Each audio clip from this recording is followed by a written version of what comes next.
അസ്സലാമു വറഹ്മത്തുള്ളാഹി വബറകാതുഹു. Welcome back. കഴിഞ്ഞ 3 മാസങ്ങളായി പാലക്കാട് ജില്ലയിൽ മാത്രം 3 കർഷക ആത്മഹത്യകൾ നടന്നിട്ടുണ്ട്. ഇത് നാം വളരെ ഗൗരവത്തോടെ കാണേണ്ട വിഷയമാണ്. പണ്ടൊക്കെ നമ്മുടെ നാട്ടിൻപുറങ്ങളിൽ തന്നെ ജൈവ മാലിന്യങ്ങൾ ഉപയോഗിച്ചുള്ള കൃഷി വ്യാപകമായിരുന്നു. എന്നാൽ ഇന്ന് മനുഷ്യരിൽ നിന്ന് അന്യമാകുന്നു. എന്നാൽ ഇന്ന് മനുഷ്യന് ഏറ്റവും അത്യാവശ്യമായ ഒന്നാണ് ഇന്നത്തെ നമ്മുടെ ചർച്ചാ വിഷയം. അതെ, ഗ്രാമങ്ങളെ കാർഷികവൈദ്യങ്ങൾ. ആധുനിക മനുഷ്യർ അവഗണിക്കുന്ന ഗ്രാമങ്ങളാണ് നമ്മെ പോറ്റുന്നത് നാം ആരും ചിന്തിക്കുന്നില്ല. നമ്മുടെയൊക്കെ മുൻഗാമികൾ അവർക്ക് വേണ്ട ഭക്ഷണത്തിനും പ്രധാന വരുമാനത്തിനും സ്വന്തം കൃഷിയിടങ്ങളായിരുന്നു ആശ്രയിച്ചിരുന്നത്. സ്വന്തമായി കൃഷിയിടമുള്ളതായിരുന്നു അവരുടെയൊക്കെ വലിയ സമ്പത്ത്. അന്നൊക്കെ ഗ്രാമങ്ങൾ എവിടെ നോക്കിയാലും പച്ചപ്പ് മാത്രമേ കാണാൻ കഴിയൂ. അതുകൊണ്ട് തന്നെ മറ്റു സംസ്ഥാനങ്ങളെയോ വിദേശ രാജ്യങ്ങളെയോ ആശ്രയിക്കേണ്ടി വന്നിരുന്നില്ല. നമ്മുടെയൊക്കെ ഗ്രാമങ്ങളിൽ പ്രധാനമായി ചെയ്യപ്പെടുന്ന കൃഷി നെല്ലാണ്. ഇടവേളകളിൽ പയവർഗ്ഗങ്ങളും പച്ചക്കറികളും കൃഷി ചെയ്യാറുണ്ട്. പാടങ്ങൾക്കപ്പുറത്തുള്ള തോട്ടത്തിൽ തെങ്ങ്, കവുങ്ങ്, ജാതിക്ക എന്നിങ്ങനെയും കൃഷി ചെയ്യാറുണ്ട്. കർഷകരുടെ ബാക്കി പറമ്പുകളിൽ അവർ പൂള, ചേമ്പ്, ചേന എന്നിങ്ങനെ കിഴങ്ങ് വർഗ്ഗങ്ങളും കൃഷി ചെയ്യാറുണ്ട്. നിത്യ ഉപയോഗത്തിനായി ഇലവർഗ്ഗങ്ങളും പച്ചക്കറികളും വീട്ടിൽ സുലഭമാണ്.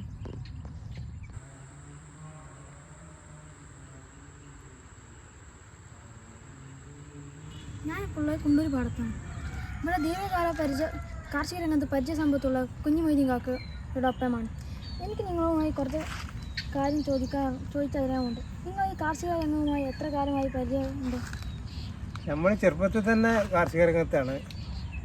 നമ്മൾ നെല്ലുണ്ടാക്കാൻ തുടങ്ങിയിട്ട് 10-12 കൊല്ലമായി. പിന്നെ മറ്റുള്ള കൃഷികൾ തെങ്ങ്, കവുങ്ങ്, വാഴ പോലുള്ളതൊക്കെ നമ്മൾ ചെറുപ്പത്തിൽ വെറ്റിലക്കൊടി ഒക്കെ ചെറുപ്പത്തിൽ തന്നെ ഉണ്ട്.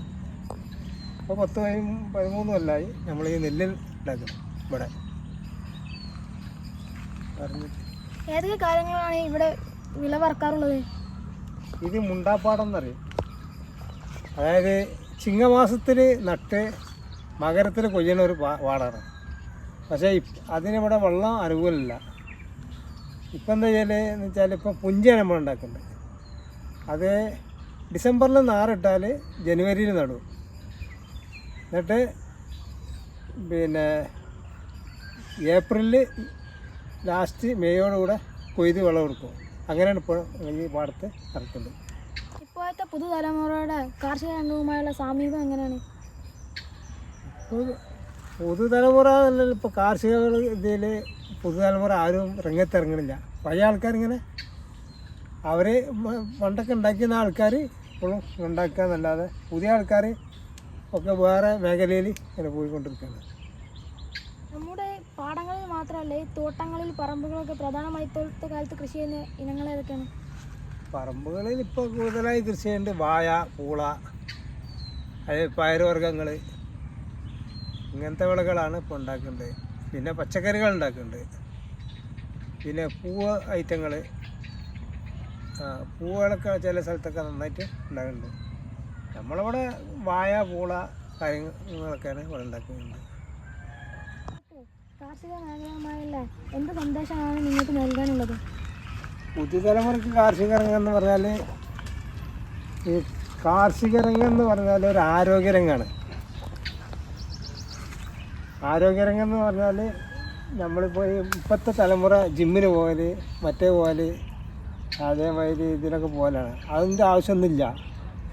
കാർഷിക രംഗത്ത് നമ്മൾ അധ്വാനിക്കുമ്പോൾ താനെ നമുക്ക് എന്തുണ്ടാവും, എനർജി ഉണ്ടാവും. അപ്പോൾ എന്താണ്, കുട്ടികൾക്ക് ആരോഗ്യമായി,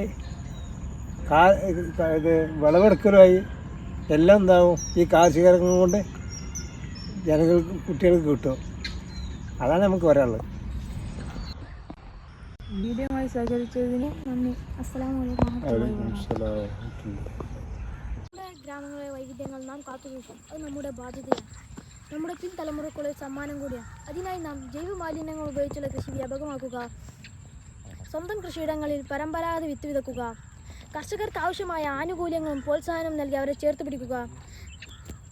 കാർഷിക മേഖല രാജ്യത്തിൻ്റെ നട്ടെല്ലായതിനാൽ സർക്കാർ അവർക്ക് വേണ്ട ആനുകൂല്യങ്ങളും ധനസഹായവും നൽകുക. അതിനാൽ ആത്മഹത്യകളും മറ്റു കുറക്കാൻ സാധിക്കും. നമ്മുടെ പൂർവികരുടെ പാത പിന്തുടർന്ന് നമ്മുടെ കാർഷിക വൈദ്യത്തെ നമുക്ക് കാത്തു സൂക്ഷിക്കാം. മറ്റൊരു വീഡിയോയുമായി വീണ്ടും കാണാം. ജയ് കിസാൻ. അസ്സലാമു അലൈക്കും വറഹ്മത്തുള്ളാഹി വബറകാതുഹു.